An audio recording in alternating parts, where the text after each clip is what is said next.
ഗൾഫിൽ വീണ്ടും യുദ്ധഭീതി ശക്തമാകുന്നു. കുവൈറ്റിന് നേരെയാണ് നിലവിൽ മിസൈലുകൾ എത്തുന്നത്. കുവൈറ്റിലേക്കും ബഹ്റൈനിലേക്കും മിസൈലുകൾ വീണത് ഒരു പ്രാദേശിക സുരക്ഷാ പ്രശ്നം മാത്രമല്ല, ലോക സമ്പദ്വ്യവസ്ഥയും ബാധിക്കാൻ ശേഷിയുള്ള സംഭവമാണ്. ഇവിടെ കഴിയുന്നവർ പ്രത്യേക മുൻകരുതലുകൾ സ്വീകരിക്കണം. ഗൾഫിൽ വീണ്ടും യുദ്ധഭീതി ശക്തമായിക്കൊണ്ടിരിക്കുകയാണ്. കുവൈറ്റിന് നേരെ നിലവിൽ മിസൈലുകളും എത്തുന്നുണ്ട്.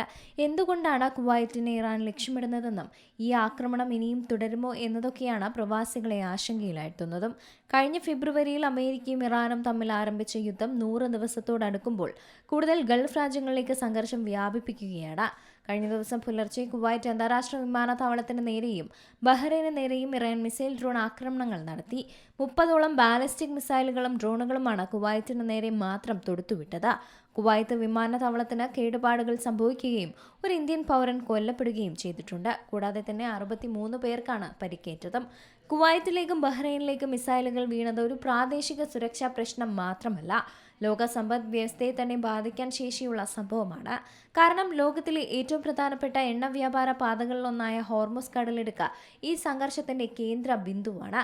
ഗൾഫ് രാജ്യങ്ങളിൽ നിന്ന് കയറ്റുമതി ചെയ്യുന്ന എണ്ണയുടെ വലിയൊരു ശതമാനവും ഈ വഴി തന്നെയാണ് ലോക വിപണിയിൽ എത്തുന്നത്. സംഘർഷം കൂടുതൽ രൂക്ഷമാവുകയാണെങ്കിൽ എണ്ണ കപ്പലുകളുടെ സഞ്ചാരം തടസ്സപ്പെട്ടേക്കും.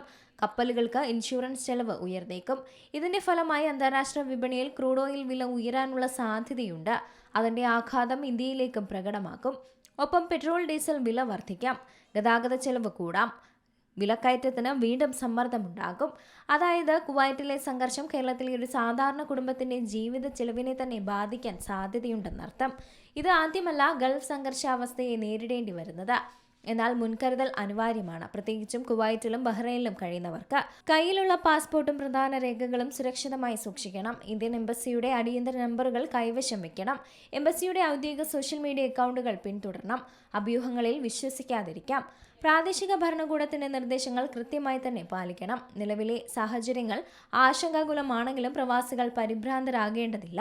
ഔദ്യോഗിക വാർത്താ ഏജൻസികളുടെ വിവരങ്ങളും ഇന്ത്യൻ വിദേശ മന്ത്രാലയത്തിന്റെയോ എംബസിയുടെയോ നിർദ്ദേശങ്ങളും കൃത്യമായി തന്നെ പിന്തുടരുക മാത്രമാണ് ചെയ്യേണ്ടത്. International desk, Zee Malayalam news.